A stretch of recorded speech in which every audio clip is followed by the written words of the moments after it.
Bienvenidos a AFZ Profundo, el programa semanal en el que se analizan a profundidad temas políticos, económicos y sociales de gran impacto que evolucionan sin estar bajo la lupa diaria de la sociedad. AFZ Profundo.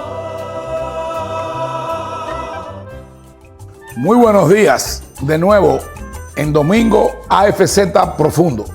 En el día de hoy tenemos el alto honor de compartir una nueva vez con dos grandes amigos, dos grandes dominicanos, dos mayores generales que han entregado gran parte de su vida al servicio a la patria, a la sociedad dominicana y a los dominicanos en términos generales.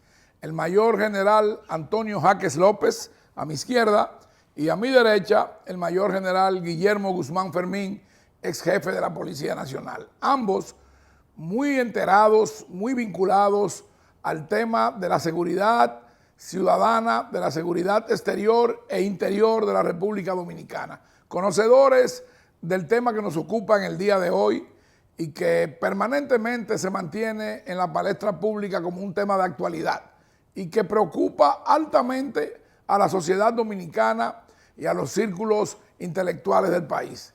Igualmente, a todos aquellos que están vinculados a los temas que tienen que de alguna manera ver con la seguridad del Estado dominicano, de los ciudadanos dominicanos y con el control de nuestras fronteras aéreas, terrestres, marítimas.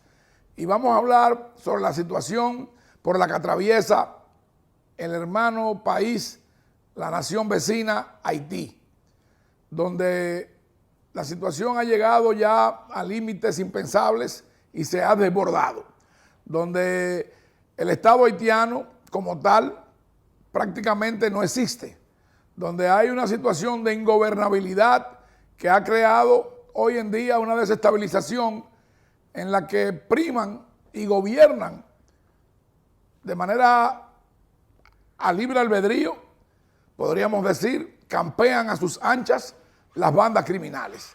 Bandas estas que se calcula que son alrededor de 70 y pico de bandas, algunas de ellas agrupadas en el G9 y encabezadas por Jimmy Cheresier, alias Barbecue, y otras como las que tienen secuestrado a los 17 misioneros, 12 adultos ciudadanos norteamericanos, 5 niños y un misionero canadiense. Esta es los 400 Mazú. Recientemente ha tenido curso, se ha verificado un seminario convocado por el Instituto Interamericano y ha sido denominado con el nombre de Quo Vadis Haití, donde se dieron cita a grandes intelectuales de las Américas y algunos de ellos incluso del continente europeo, y se pusieron de manifiesto diferentes opiniones, diferentes puntos de vista al respecto de la situación haitiana y la posible solución que tendría este caso. Uno de ellos fue Carlos Alberto Montaner, quien ha sugerido que nuestras Fuerzas Armadas y las Fuerzas Especiales de la República Dominicana intervengan para rescatar a los misioneros, los misioneros que han sido secuestrados en Haití por la banda de los 400 Mazú.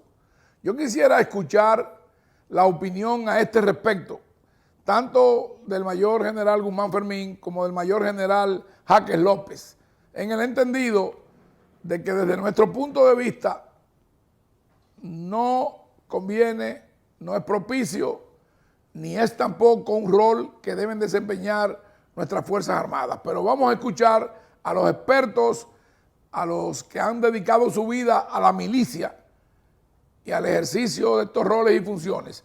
En su opinión, mayor general Guzmán Fermín, ¿qué criterio le merece este planteamiento de Carlos Alberto Montaner? Muy buenos días, primero a ti, Chato, por la invitación de nuevo a tu programa. Gracias. En AF Profundo, muy profundo, aquí vamos a hablar de manera profunda, ¿no?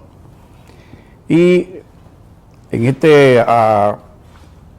pregunta que tú me haces, en cualquier conflicto fronterizo, en cualquier conflicto entre naciones, entre una nación fronteriza, el que menos debe actuar son los países limítrofes, porque eso causaría mayor conflicto en sí mismo.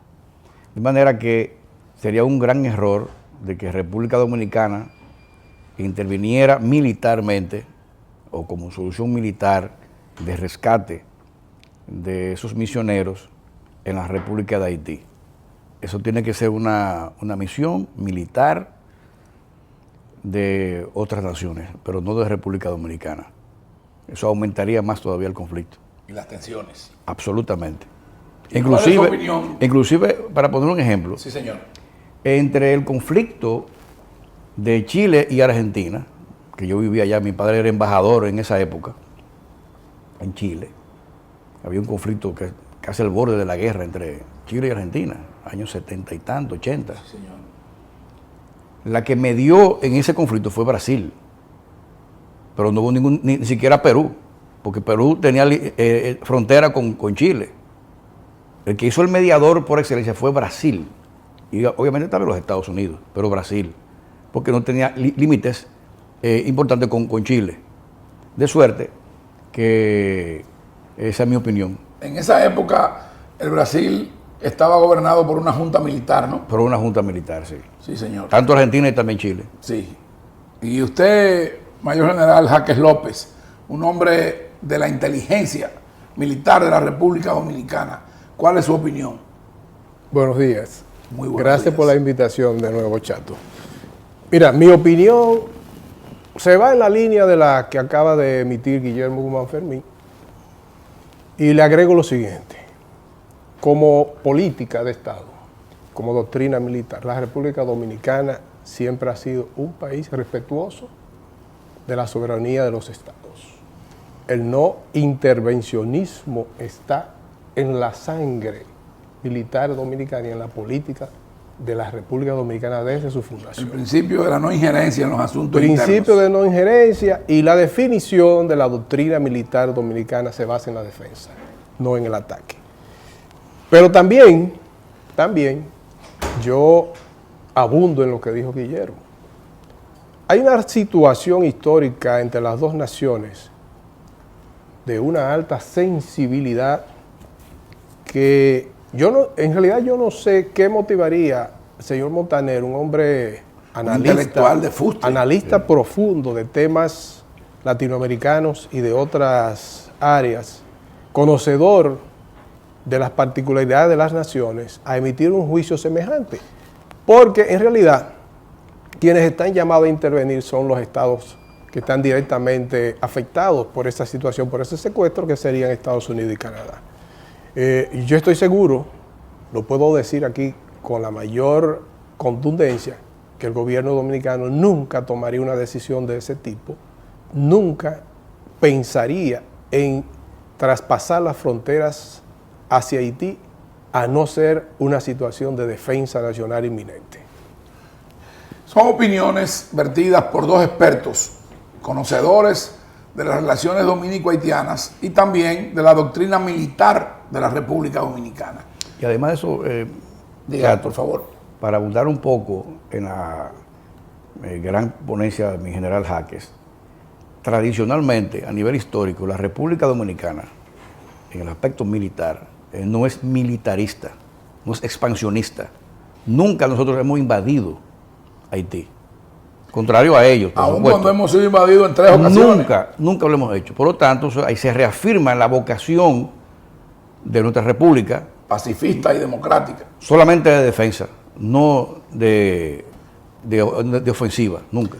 Y Ok. eso, Chato, Sí, eso señor. es una verdad tan real que en las diferentes circunstancias en que ha sido necesaria la intervención pacífica de Haití, como el caso ocurrido después del derrocamiento del presidente Jean-Bertrand Aristide, República Dominicana ni siquiera en una fuerza de paz, de restauración de la democracia, quiso participar, por las mismas circunstancias que hemos mencionado antes. Sí. Un uniforme militar cruzando la frontera de Haití implicaría un conflicto de mayor envergadura que República Dominicana nunca va a dar esa oportunidad, porque los haitianos siempre viven buscando causas. Pero Mayor General Jaques López, Mayor General Guzmán Fermín, me gustaría conocer, y al público televidente, la opinión de ustedes al respecto de lo que ha expresado el ex secretario de Estado de las Fuerzas Armadas, Mayor General José Miguel Soto Jiménez, quien ha dicho que no puede haber la posibilidad, ni existe la posibilidad de que haya un intento de una invasión militar haitiana a territorio dominicano. Bueno, y él lo fundamenta en principio en que en este país fueron abolidas las Fuerzas Armadas durante el triunvirato que encabezó Raúl Cedrás García. Y yo le pregunto a ustedes, ¿existe esa posibilidad? Ya no por parte de unas Fuerzas Armadas formales, pero sí de los remanentes de esas Fuerzas Armadas y de lo que en el último programa que tuvimos el honor de tener como invitados a estos dos grandes representantes de las Fuerzas Armadas y la Policía Nacional, tanto el general Jaques López como el general Guzmán Fermín nos hablaron de la amenaza que podía eventualmente representar y la amenaza velada que en el comunicado de esa asociación supuesta de militares haitianos señalaban que algunos de ellos eran miembros del denominado Comando Leopardo. ¿Cuál es la opinión de ustedes? Bueno, yo me voy en la misma línea del general Soto Jiménez. Para que exista una invasión militar a una nación, tienen que existir dos fuerzas militares, una que invade y una que repele. Haití no tiene unas fuerzas armadas formales. Haití tiene una fuerza armada en gestación. Diríamos que en una fase embrionaria se inició como una promesa de campaña del asesinado presidente Jovenel Moïse, quien de una manera simbólica inició la reestructuración de las Fuerzas Armadas con apenas 150 soldados que fueron entrenados por el Ejército del Ecuador. A partir de ahí se inició un proceso que se quedó en la teoría y hay que decir que esas nuevas Fuerzas Armadas, desde ese origen, fueron diseñadas y orientadas para funciones totalmente de colaboración con el desarrollo nacional.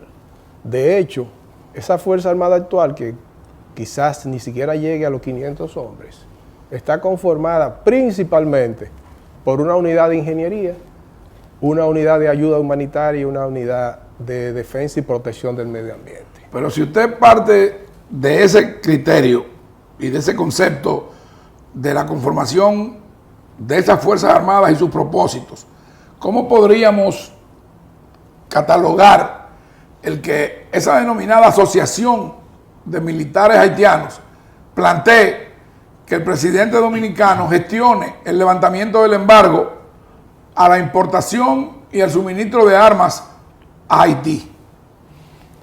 Bueno, yo me atrevería a interpretar esa declaración en un sentido estrictamente militar. Y yo diría que en el fondo quizás la intención no es mala. Si en Haití existiese una fuerza armada con capacidad de ejercer las tareas de colaboración en la defensa y la seguridad de su país, quizás las amenazas que llegan a República Dominicana fueran menores. De hecho, antes de ser disueltas esas Fuerzas Armadas, la frontera tenía más tranquilidad, más seguridad. Y más control. Más control y las relaciones, esto hay que decirlo, las relaciones entre los militares haitianos y militares dominicanos eran bastante fluidas. El intercambio era casi prácticamente diario, sucedía un robo de ganado, se comunicaba directamente al comandante de puesto, el comandante de puesto hacía las diligencias directamente. Vamos a hacer un hincapié ahí. El general Jaques López decía, existía un robo de ganado. En la actualidad son secuestrados dominicanos y principalmente los choferes de los camiones, a los cuales le roban la mercancía se quedan con los camiones y secuestran a los conductores. Sí, precisamente por las mismas causas que estamos mencionando. Existía una Fuerza Armada que nos veía como sus colaboradores, nos veía como Sus un pares. canal directo, sus pares, para intercambiar y resolver problemas sin tener que llegar a las instancias superiores de gobierno. Y yo mencioné el caso de robo de ganado porque siempre ha sido típico en la frontera, pero también robo de vehículos, contrabando de todo tipo, y las relaciones se desarrollaban de una manera muy fluida. General Guzmán Fermín, General Jaques López, en la prensa nacional, específicamente en el Diario Libre, ha salido una información de que fueron arrestados 3 personas que eran los que se encargaban de la compra y el acopio de las armas que se enviaban a Haití, específicamente a la banda Masú 400, que tiene secuestrado a los misioneros haitianos. Ahora que usted comenta el tema del control fronterizo por parte de aquellas Fuerzas Armadas que fueron abolidas en el gobierno del presidente Bill Clinton, en el intento de reponer en el poder a Jean-Bertrand Aristide, y que provocó la disolución de la Junta Militar, del Ejército y las Fuerzas Armadas haitianas y el exilio de quienes dirigían esa Junta Militar encabezada por Raúl Cedras, con quien tuve el honor de reunirme junto a un grupo de legisladores latinoamericanos que éramos miembros del Comité Ejecutivo del Parlamento Latinoamericano, y fuimos a gestionar a Puerto Príncipe el ingreso del Parlamento haitiano a ese organismo unicameral y del continente latinoamericano. ¿Cuál es su opinión? Mire, antes de que mi general Jaques pueda contestar la pregunta, yo quisiera... No, es una pregunta para ambos. Ok, perfecto. Yo quisiera terminar el tema de que Haití no es una amenaza militar, Sí, señor. para poner en contexto al público que nos está observando. Sí, no es mi expertise la parte militar, pero yo quisiera agregar algo de lo poco que yo he aprendido, mi general Jaques. Para una invasión militar, tenemos que hablar de que tiene que haber unas fuerzas armadas que tengan brigadas, batallones, compañías, bien formadas, equipadas y muy bien coordinadas. Y un esquema logístico de Claro, transporte. y un plan de operaciones establecido. Y además de eso, fuente de inteligencia, etc. Ahora, la primera condición para una invasión militar a otro país es tener el control absoluto del territorio propio. O sea, que esas Fuerzas Armadas tengan el control de su territorio. Y Haití, partiendo de lo que ocurre en Haití hoy en día, no hay control ni siquiera del territorio haitiano de parte del Estado. Por lo tanto, es imposible una invasión militar a la República Dominicana, imposible, porque no tienen el número, no tienen la capacidad militar, ni tampoco equipamiento para hacerlo. Ni existe como tal una Fuerzas Armadas. No, pero es pequeña, es embrionaria. En ciernes. Pero eso, y disculpe que lo interrumpa, Sí. eso es tan real que la posibilidad de una invasión incluso era muy remota cuando existía la Fuerza Armada Haitiana, el ejército haitiano. Claro. Porque la Fuerza Armada Dominicana siempre ha sido superior en personal, en equipamiento, en entrenamiento, en armamento y en soporte logístico. Claro, y en inteligencia. Y yo le quiero plantear algo. El derecho internacional público, tanto el derecho internacional público americano como el derecho internacional, plantean que las condiciones y los requisitos para conformar un Estado tiene que primero haber un territorio, haber una población y haber un gobierno. Y en mi opinión, en Haití no existe un gobierno. En Haití, las autoridades del Estado, como tal, no ejercen ningún tipo de control sobre el Estado. Y hoy en día, el territorio haitiano está dominado y fragmentado por diferentes bandas terroristas y de narcotraficantes. En consecuencia, yo quisiera escuchar, y también la pregunta anterior, ¿cuál es el criterio de ustedes? Bueno, ciertamente, y hoy precisamente sale publicado un artículo escrito por el mayor general retirado, Carlos Artuna Tesanos, sobre el tema haitiano y un utiliza hombre Pero del tiene- Círculo Delta, como nosotros. miembro del Círculo Delta, miembro fundador del Círculo Delta y muy versado en el tema haitiano. Es que bueno señalarle a los amigos televidentes que el Círculo Delta es un think tank compuesto por civiles y militares, pero fundado esencialmente por militares, entre los que está el mayor general retirado Altuna Tesano, un amigo al que saludamos desde AFZ Profundo y al que consideramos un intelectual muy profundo. Ciertamente, y precisamente el tema haitiano es el tema que él suele abordar con más frecuencia y lo domina bastante bien. Hoy utilizó un término que yo entiendo que es muy apropiado para definir la situación actual que vive el Estado haitiano. Él habla de la desestructuración de los estados y pone algunos ejemplos ya tratados en Europa, en África, y precisamente la inexistencia de un gobierno formal. Y perdone que yo le haga una pausa para que el público nos entienda mejor, Mayor General Jaques López, Mayor General Guzmán Fermín. ¿Por qué él usa el término desestructurado? Porque un Estado y un gobierno tiene estructuras. Y esas estructuras, claro, ¿dónde están? No existen en Haití. No hay una estructura típica que defina un gobierno común. En Haití, las autoridades que actualmente dirigen se puede decir que son ilegítimas, porque el primer ministro, por ejemplo, ni siquiera llegó a ser juramentado.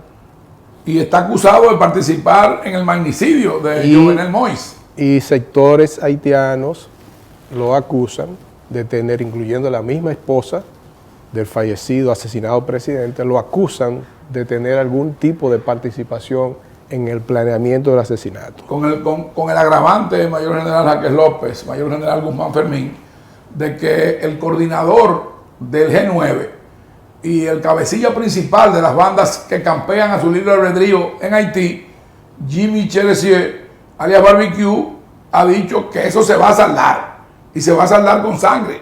¿Cuál es la opinión que le merece a ustedes esto? Sí, y una parte, esa banda precisamente, la más poderosa, era una banda que, según se comenta abiertamente en todos los círculos, patrocinada por el presidente. Propiciada incluso. Sí, patrocinada en el aspecto económico, en el aspecto de apoyo legal, y de armamentos, de protección, etcétera, etcétera. Pero también queda el canciller, que es la otra voz del gobierno haitiano que está emitiendo juicios y que está dando la cara. Él es precisamente el primer ministro destituido porque la población haitiana no lo quería.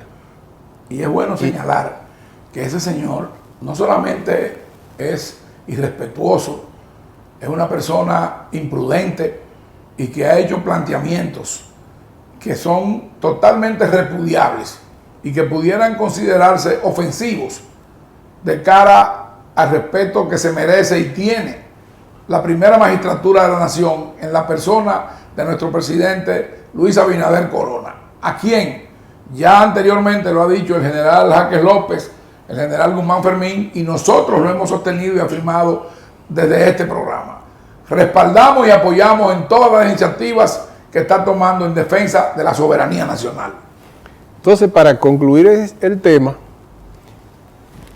además, ambos protagonistas actuales dentro de la estructura desestructurada del Estado haitiano, ambos tienen manifestaciones de interés político, tienen interés de buscar una oportunidad política para ser presidente del país. En otras palabras, tienen aspiraciones. Tienen aspiraciones, por lo tanto, de la manera que se están manejando, obviamente, no sigue la línea del interés de esa nación.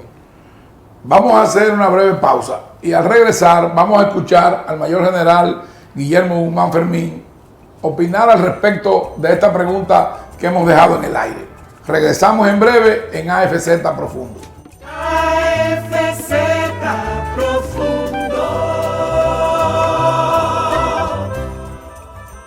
cumpleaños de Plaza Lama lo celebramos todos. Televisor LED Silo 32 pulgadas, Smart 14,495. Aire acondicionado Dimensions, Inverter 12,000 BTU, SIR 18, un año de garantía. 28,995. Ven a celebrar con nuestras ofertas de aniversario o realiza tus compras desde tu casa por nuestra página web www.plazalama.com. Oferta válida hasta el 31 de octubre 2021.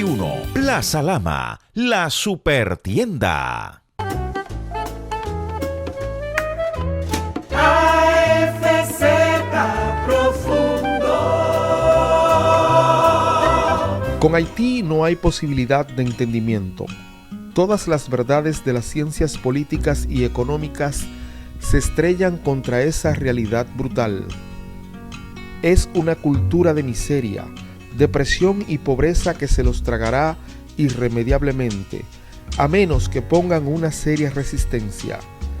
Que se invierta todo lo que se quiera internacionalmente en Haití, pero no liguen los pueblos, porque nada bueno saldrá. Haití no es una nación, es una masa de gente y con intenciones muy siniestras hacia los dominicanos. José Martí. AFZ Profundo. Regresamos en AFZ Profundo, conversando de historia y de la historia de nuestro ejército y nuestras Fuerzas Armadas, con el mayor general José Miguel Soto Jiménez, exministro de nuestras Fuerzas Armadas durante el periodo 2000-2004.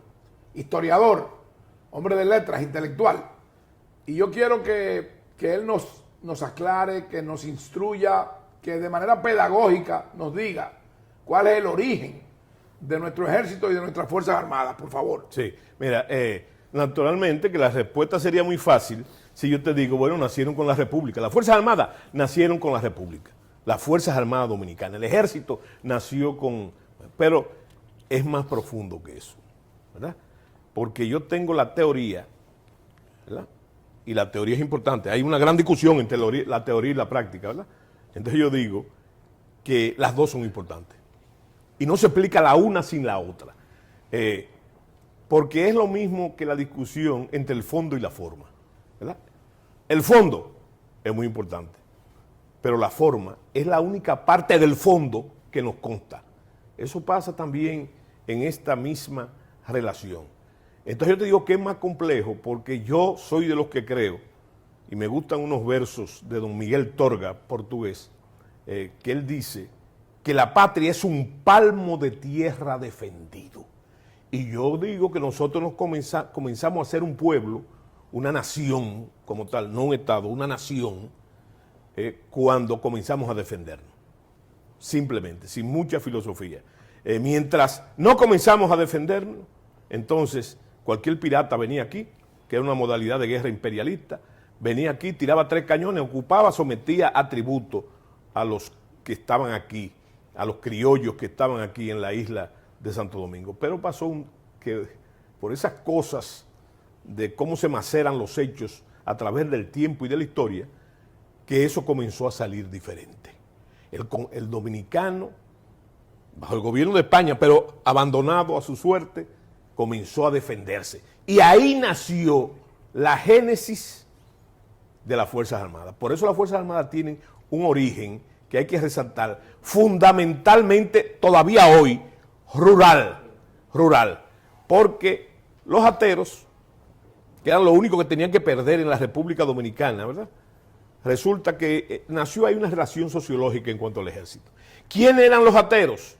Los dueños de las haciendas, que comenzaron no criando ganado, sino matando el ganado cimarrón que estaba alzado en las monterías, ¿verdad? Entonces ahí yo te hablé que hubo que defenderse de los ataques de las potencias, ¿verdad? Es parte del concepto del hato.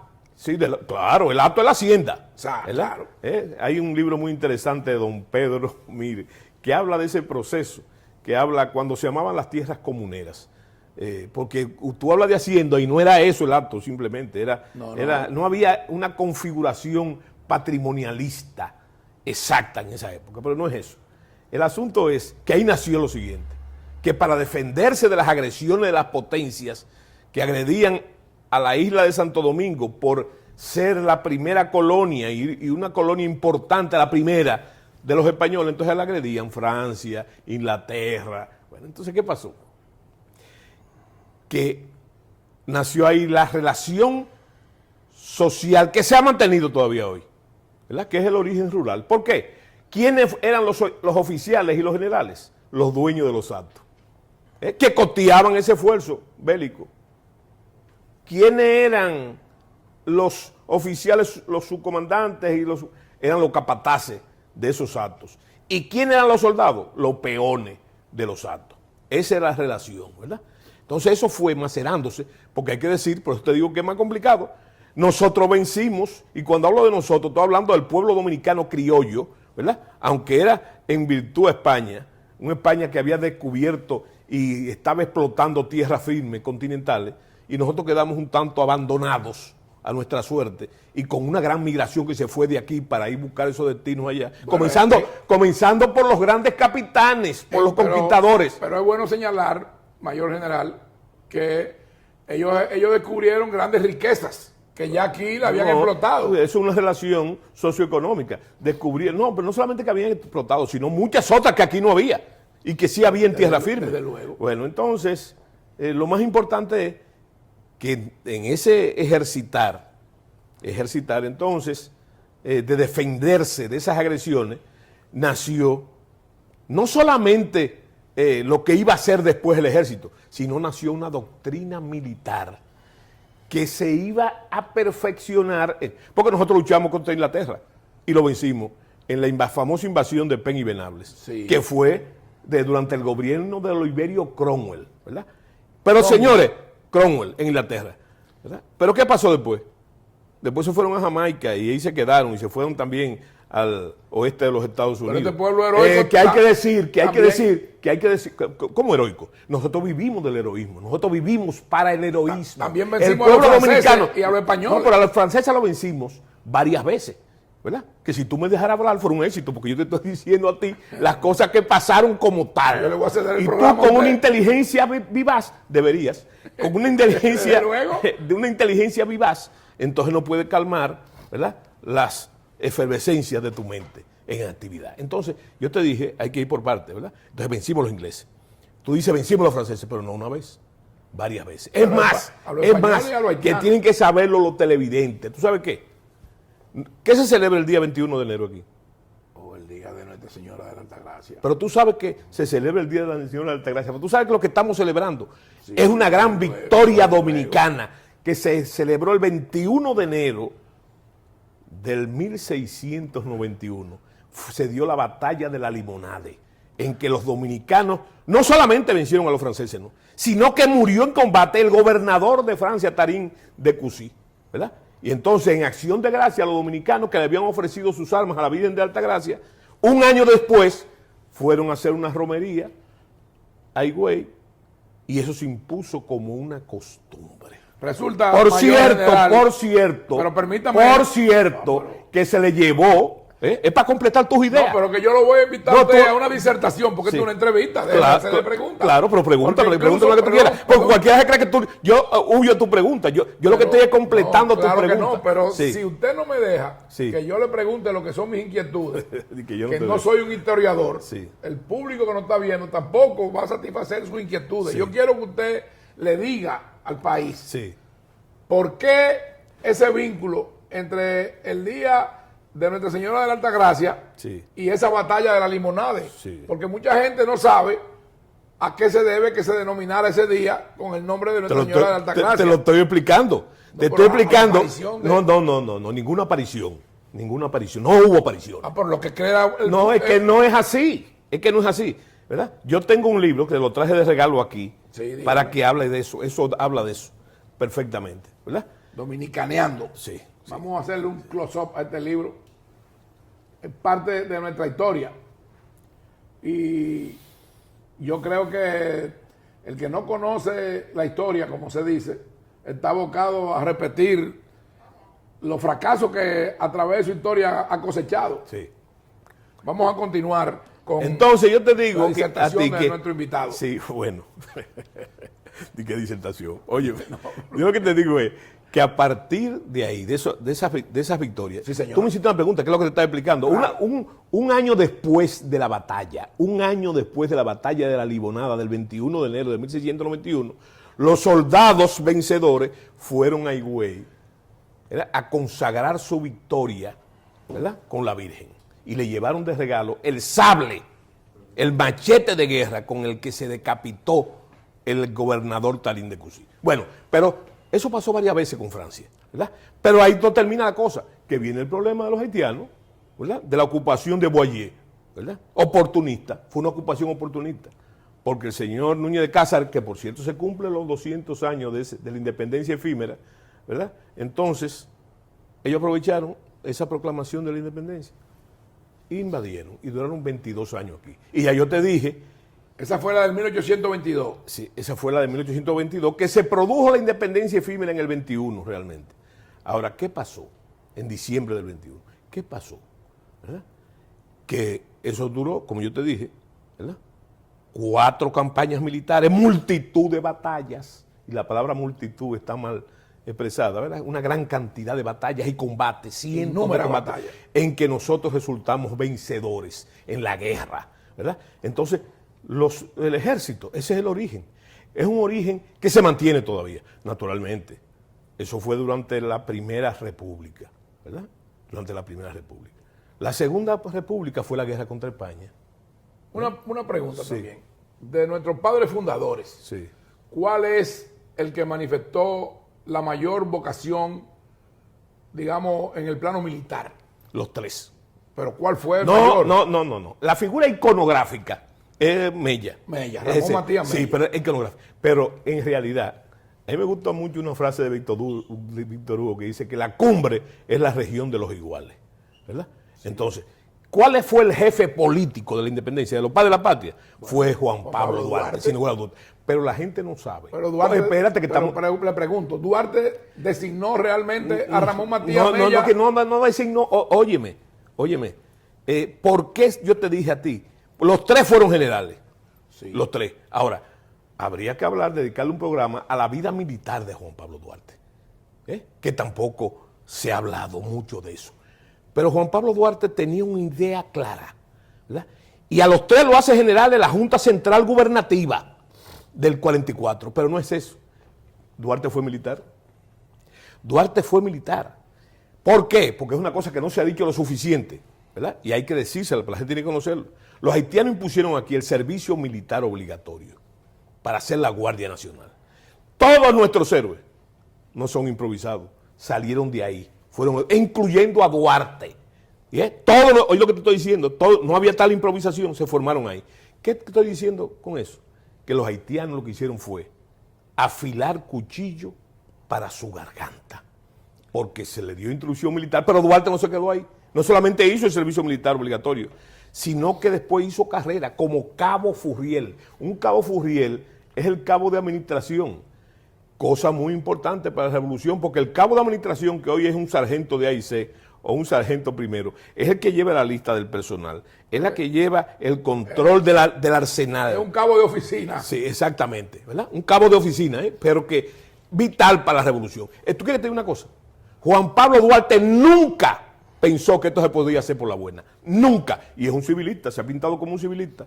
Lo último que hizo Duarte fue, entre las muchas cosas que hizo, todo al servicio de la revolución, fue que empezó a practicar esgrima y puso a todos sus acólitos a practicar esgrima. ¿Por qué? Porque en una dictadura era la única forma de entrenamiento, ¿verdad?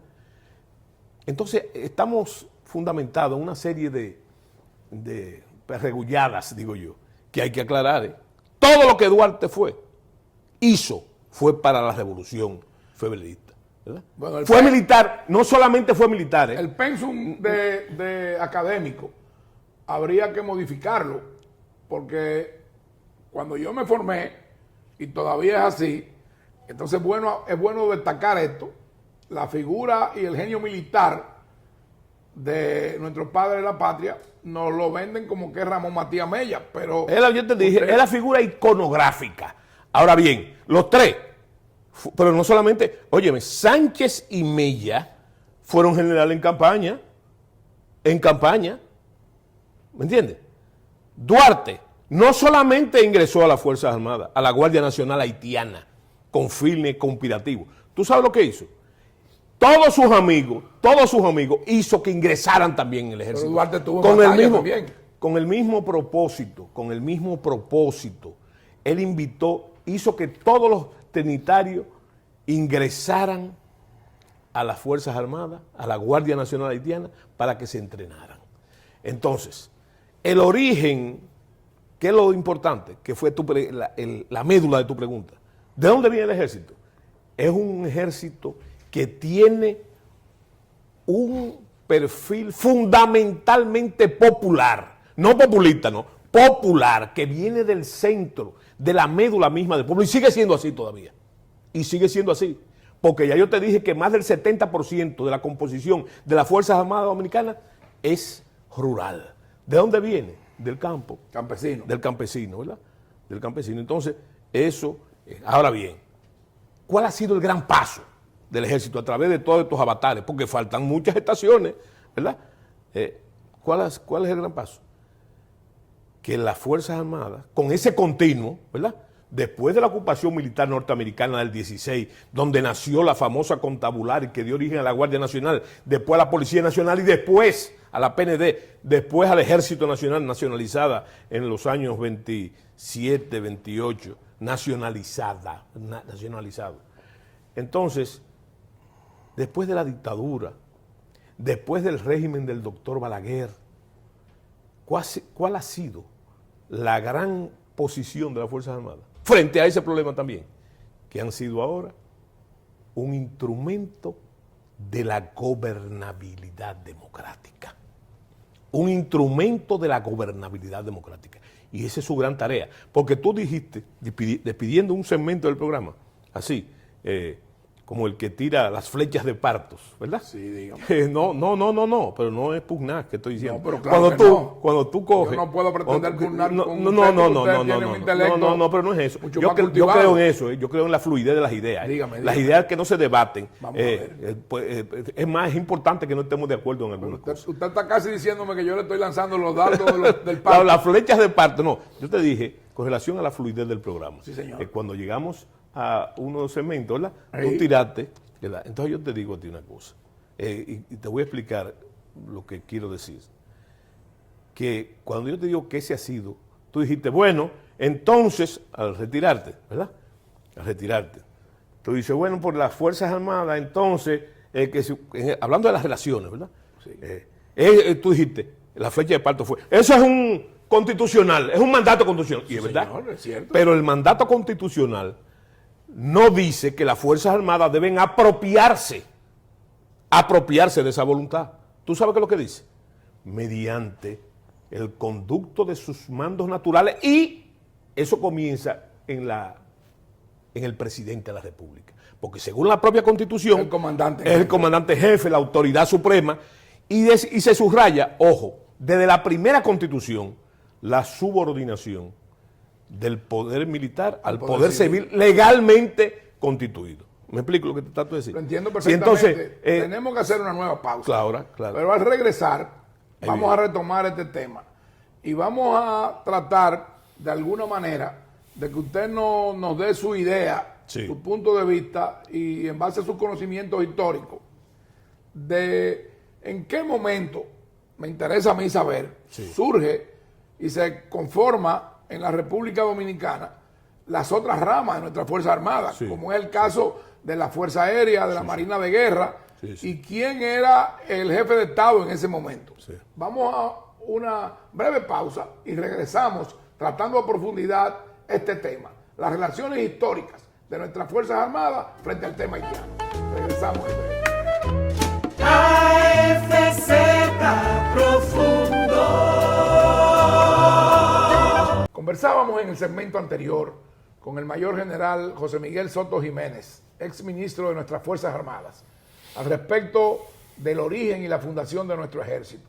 Y yo cerraba el segmento cuestionando al mayor general Soto Jiménez sobre también en qué momento se forma, en qué momento surgen las otras dos ramas de nuestras Fuerzas Armadas, en este caso, la Marina de Guerra y la Fuerza Aérea. Y me imagino que por un asunto de simple lógica debe haber surgido y de haberse conformado primero la Marina que la Fuerza Aérea. Sí, señor. Mira, no tan lógica la cosa tuya, sino que tú tienes orígenes militares, aunque tú no lo quieras decir, ¿verdad? Entonces tu papá fue un guardia viejo, Sí, señor. que por cierto estuvo en la frontera. Muy orgulloso de eso, me Sí, siento. entonces, güey, yo lo que te quiero decir es que por razones de tiempo no podemos hacer un recuento total, pero sí ir a lo que te gusta a ti, a los conceptos relacionados totalmente con tu pregunta. Mira, lo primero hay que decir que después del asesinato, del ajusticiamiento de Ulises Heró, Lilis. en el 99, ¿verdad? Entonces hubo un periodo muy convulso, que es el que nosotros llamamos la época de Concho Primo o de la Montonera, ¿verdad? De gobierno muy efímero. Bueno, entonces, Y mucha gente se declaraba llamaba general. Sí, lo que se llamaba el antiguo ejército, que era un continuo real de la restauración y de la independencia, ¿verdad? Durante la Segunda República, colapsó totalmente con la intervención militar norteamericana, ¿verdad? Los norteamericanos ocuparon primero Haití en el 15 y después en el 16. Pero metieron un regimiento, destacaron un regimiento de infantería en Haití y otro en República Dominicana, pero estalló la Primera Guerra Mundial. Fíjate cómo los acontecimientos también tienen influencia. Claro. Entonces eso llevan obligado, ¿verdad?, para mantener la ocupación, de crear una especie de gendarmería, de contabulari en su idioma, ¿verdad? Que era una gendarmería. Entonces, una en Haití y una en República Dominicana. Eso es lo que da origen después al Ejército Nacional, ¿verdad? Que es una de tus preguntas. Ahora bien. Pero ahora puntualmente le Sí, hago no, otra pregunta sí, para que usted sí, me establezca sí, la diferencia. sí. En algunos libros de historia nos hablan como de una especie de guardia campestre. Sí. ¿Cuál es la diferencia entre la gendarmería y ese concepto que se nos ha vendido a nosotros? Bueno, tú eres un hombre que tiene muchos viajes, ¿verdad? Sí, señor. Entonces la gendarmería, para hacerte un comparativo, ¿verdad? Una cosa se define diciendo lo que es o lo que no es. La gendarmería es igual que la Guardia Civil en España. Sí. Igual que la gendarmerie en Francia. Los carabinieri en Italia. La Guardia Nacional en Venezuela. La Guardia Nacional en Chile. Los carabineros en Chile. Sí. ¿Verdad? Eso es. Es una especie, es una gendarmería. Los norteamericanos le llaman contabulari. Entonces, eso fue lo que crearon aquí, pero no solamente lo crearon aquí. Lo crearon en Cuba, que dio origen al ejército cubano. Lo crearon también en Haití, lo crearon en Santo Domingo, lo crearon en Puerto Rico después de la guerra hispanoamericana, ¿verdad? Hay tantos con el temas modelo que a mí me gustaría conversar con usted, porque ahora que usted me habla de Cuba, me viene a la memoria, me viene a mi recuerdo el inmenso Máximo Gómez. Claro. Y los mambises. Que usted va a tener que venir otra vez aquí. No, pero hay que meterlo ahí también ahí. Hablamos del continuo, ¿verdad? Sí, y sí, hablamos de la doctrina militar dominicana que nació desde cuando Pen y Venable, ¿verdad? Sí. Yo te expliqué ya eso, ¿verdad? Sí. Bueno, y eso se fue macerando. Pero se hizo adulta en la Guerra de Independencia, se hizo más adulta en la Guerra de la Restauración, y entonces se exportó con Máximo Gómez. Él es la cumbre de esa doctrina militar llevada a Cuba, ¿verdad? Pero también Máximo Gómez, que la gente no lo sabe. ¿Usted se da cuenta de lo que estamos hablando? Sí. Dese cuenta de que estamos hablando de que de nuestra parte de esta isla se va a Cuba el concepto y la esencia de lo que es el criterio de la República Dominicana y del pueblo dominicano en cuanto a una fuerza armada, a un ejército. Claro, la doctrina militar. Pero no solamente Máximo Gómez, otros dominicanos también que se fueron también a Cuba. Sí, el mismo Gómez lo dice Gómez, ay si no hubiera muerto el valiente Luis Marcano. De ese Máximo Gómez que se habla hoy, no se hablara. Otros dominicanos que llevaron esa doctrina, pero la cumbre, como le dicen los argentinos, en el más prestigioso periódico en esa época, saluda a Máximo Gómez como el Napoleón de las guerrillas. Pero el diario de Máximo Gómez es uno de los libros de cabecera. ¿Sabes de quién? De Mao Zedong. Wow. Es el maestro, el gran maestro, pero eso es la doctrina dominicana. Entonces yo lo que te digo es que para reflexión la más importante de esto que estamos hablando, porque necesitaríamos, como tú dices, otro programa. No, pero lo vamos a hacer si usted me acepta claro, la invitación claro que sí, y me deja entrevistarlo, claro que porque sí, si no yo lo pongo claro a que ustedes sí. una charla histórica. Está bien, entonces, fíjate lo que sucede. Los norteamericanos, en lo que se llamó la invasión del Centroamérica del Caribe, Sí. Con la política del Big Stick, ¿verdad? Con Teddy El Roosevelt. gran palo. Sí, entonces, ¿qué sucede? Que ellos crean contabularidad en Cuba, en Nicaragua, Y que se en contribuyó Panamá, en una doctrina sí, militar. en Panamá, en República Dominicana, ya yo te dije en Puerto Rico, donde prevalece todavía con lo que se llama la Guardia Nacional. En Nicaragua. En Nicaragua, muy bien, excelente. ¿Tú sabes lo que pasó? Que a la vuelta de todos estos años, la única que sobrevivió, ¿verdad? Sí, señor. Fue la dominicana. Ciertamente. Claro, porque mira, los cubanos se convirtieron en el ejército revolucionario. Comunista. Comunista, ¿verdad? No, el ejército revolucionario. Bueno, pero... Entonces, Nicaragua sucumbió lo que ahí se creó con el ejército sandinista. Claro. Con Panamá el derrocamiento de los Somoza. Panamá sucumbió con la operación Causa Justa. Haití desapareció también. El único sitio que no desapareció es aquí. ¿Por qué? Porque se nacionalizó el concepto, ¿verdad? En el gobierno de Horacio Vázquez, y Trujillo, que ahí viene tu pregunta, Se dominicanizó. lo expandió totalmente. ¿Y tú sabes cuál fue? Oye, si tú te lees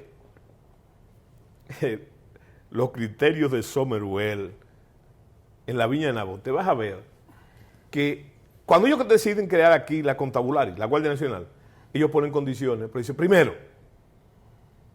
la gente que ingrese tiene que ser de la alta sociedad, de la clase media alta, ¿verdad? Requiere de niveles de educación tal, ¿verdad? Entonces ellos no lo pudieron lograr eso aquí. Hubo que traer primero oficiales de Puerto Rico, porque había un factor racial también ahí, en los Estados Unidos, que querían que los oficiales fueran blanquitos. Pero no se pudo.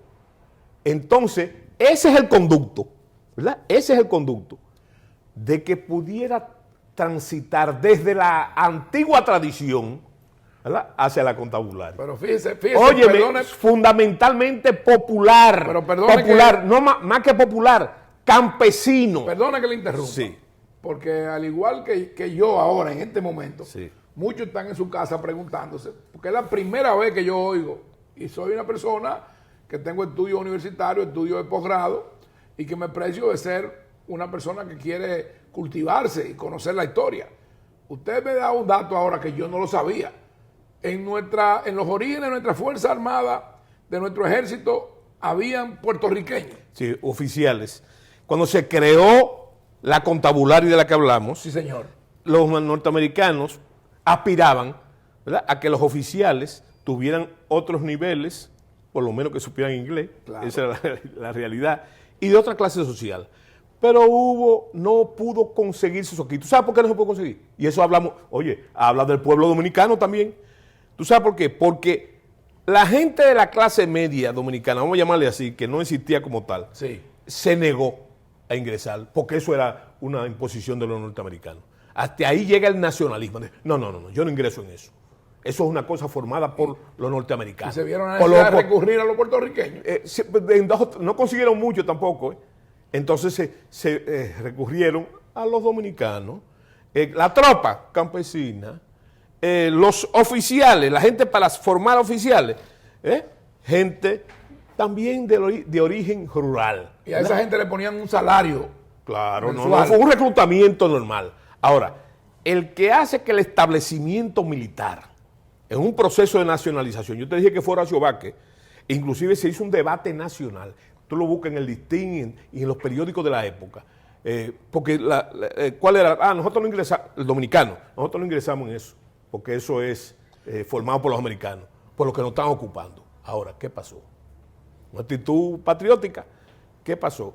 Que Trujillo, ya en el 27, como jefe militar, ¿verdad?, el brigadier, como jefe militar de Horacio Vázquez, ¿verdad?, entonces se le mete la idea de la nacionalización del ejército, para cambiarle el nombre de PND por Ejército Nacional. Eso fue un proceso. Un proceso ¿Qué que significaba Trujillo... la sigla de PND? ¿Qué Sí, significaba? Policía Nacional Dominicana. Ok. ¿Verdad? Hay una carta, Para que entiendan. una carta inclusive de Trujillo, donde él muestra su desagrado por el cambio de nombre de Guardia Nacional a PND. Bueno, era coronel. Pero en ese proceso en el que participaron no solamente a Trujillo no, y también un grupo de intelectuales importante apoyando la nacionalización del ejército. Ahora, ese fue el primer paso para que las Fuerzas Armadas Dominicanas retomara el conducto histórico de la independencia, pero no en teoría, sino de vivo, porque los integrantes eran los mismos, ¿verdad? Es bueno que tú sepas, y se puede verificar así, que muchos de los oficiales son descendientes de próceres de la independencia, como el general Sánchez, por ejemplo, ¿verdad? Sánchez hijo, ¿verdad? Y José, el general Legel, para decirte nombre, ¿verdad? Que también fueron generales de Trujillo, tenían ese mismo conducto, ¿verdad? Y entonces, ¿qué hizo Trujillo? Naturalmente, habría que discutir en un programa solo si eso lo hizo Trujillo con fines patrióticos, ¿verdad? Habría que discutirlo. Yo creo que fue una mezcla de patrimonialismo y patriotismo, nacionalismo, ¿verdad? Pero nadie puede discutir que el extinto dictador Rafael Leónidas Trujillo era un hombre nacionalista. Sí, pero es lo que te digo, que hay que discutir, porque para mí era el patrimonialismo lo llevó al nacionalismo, y eso no convino a nosotros, indudablemente. Ahora, cuando hablo de nosotros, estoy hablando de la República Dominicana. Entonces, yo lo que te digo es que Trujillo, ¿verdad? Esa dictadura neopatrimonialista de la que habla Juan Bosch, que dice que es el creador del Estado moderno dominicano, entonces lo llevó a la expansión del modelo, ¿verdad? Pero que nadie puede discutir que Trujillo es el creador del Estado moderno. Bueno, está bien. Y después le da continuidad a Joaquín Balaguer y forma. Chato, pero ese no es el tema. No, entonces, yo lo que te digo a ti es... Ese es un tema que lo evade mucha gente. Yo te estoy llevando a tu propia tema. No, yo no lo evado. Yo lo he enfrentado muchas veces. No he dicho que usted lo evade. Sí, entonces yo lo que te digo a ti es que ese patrimonialismo, para defender su régimen neopatrimonialismo, entonces nace lo que tú estás preguntando, ¿verdad? Primero la expansión del modelo del ejército, ¿verdad? Después la Marina de Guerra, pero después no, esa siempre se mantuvo. La interrupción de la Armada Nacional, de la Marina, fue durante la ocupación militar norteamericana. Pero eso venía. Ya existía. No, siempre existió, desde la independencia. Con los bergantín. No, con las goletas. Las goletas, sí. Las goletas, la Leonor, bueno, y la separación, ¿verdad? Que por cierto hay que hacerle un homenaje. Yo he dicho 1000 veces aquí, y fui el primero y lo sigo diciendo. Hay que hacerle un homenaje al dueño de esa goleta, que fue el financista de la independencia. Se llamó Abraham Cohen, un judío, ¿verdad? Ese señor. Esa goleta era privada. Eran privadas que él la se puso dio al servicio. Claro, varias goletas. Inclusive la que fue a buscar Duarte, la Leonor. Bueno, pero eso... ¿Dónde la fue a buscar Duarte? A Curazao. A Curazao. Fue a buscar a Duarte. A buscar a Duarte. Cuando Duarte vino. Claro, San Tomás, Curazao. Bueno, entonces, en ese modelo, Trujillo construyó lo que yo llamo el gigantismo militar. Porque entonces, cuando desembarcamos en el año 50, para darte cifras, ¿verdad? En la década del 50, resulta que la Marina de Guerra, ¿verdad?, era casi del tamaño en potencia de combate que la de la Argentina. Imagínese usted.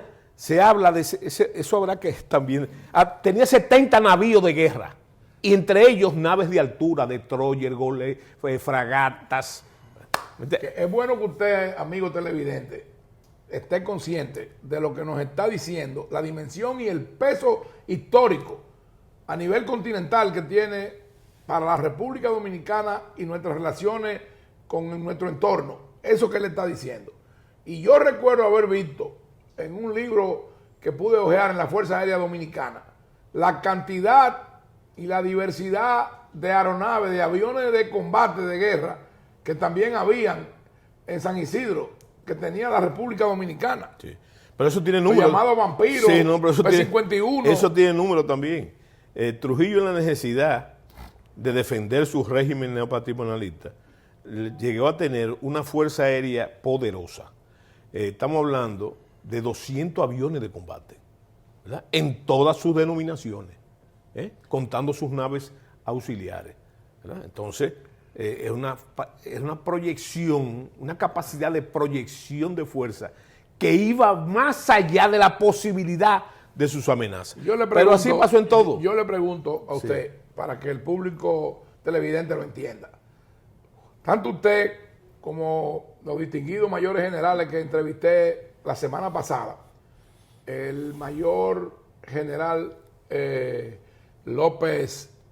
Jaques López y el mayor general Guillermo Guzmán Fermín hablaban de que nuestra doctrina militar es una doctrina sobre la defensa, sobre defensa. Sí. Y Trujillo, teniendo ese poderío militar, nunca invadió a ningún estado. Pero lo dijo en una entrevista norteamericana, que le insinuó, el periodista, le insinuó a Trujillo que si se podía esperar a una agresión a Cuba o a los regímenes del área que lo adversaban.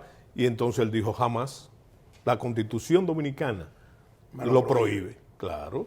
No, siempre todo el esquema militar es en la defensa. Y nuestras grandes victorias militares de todos los tiempos ha sido en la defensa. Y siempre en inferioridad numérica. Siempre. Decía el mayor general Jaques López, y quiero oír su punto de vista al respecto, que nosotros no agredimos, que nosotros nunca hemos sido los que hemos propiciado un ataque o una invasión. Sí. Pero él decía que en la defensa era muy implacable. Sí, es verdad, totalmente.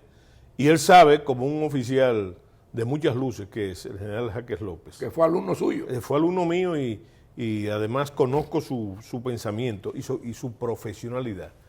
Él sabe perfectamente que una defensa exitosa puede dar paso a una ofensiva. ¿Verdad? Por eso la defensa es una ofensiva dinámica, ¿verdad?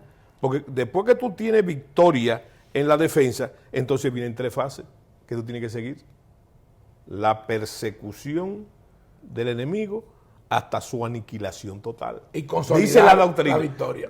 No, exactamente. Yo le quiero hacer una pregunta y lo quiero comprometer a usted de cara al público, a que tengamos otro programa, que usted nos honre con su presencia, de ser posible, para darle continuidad para la próxima semana. Sí.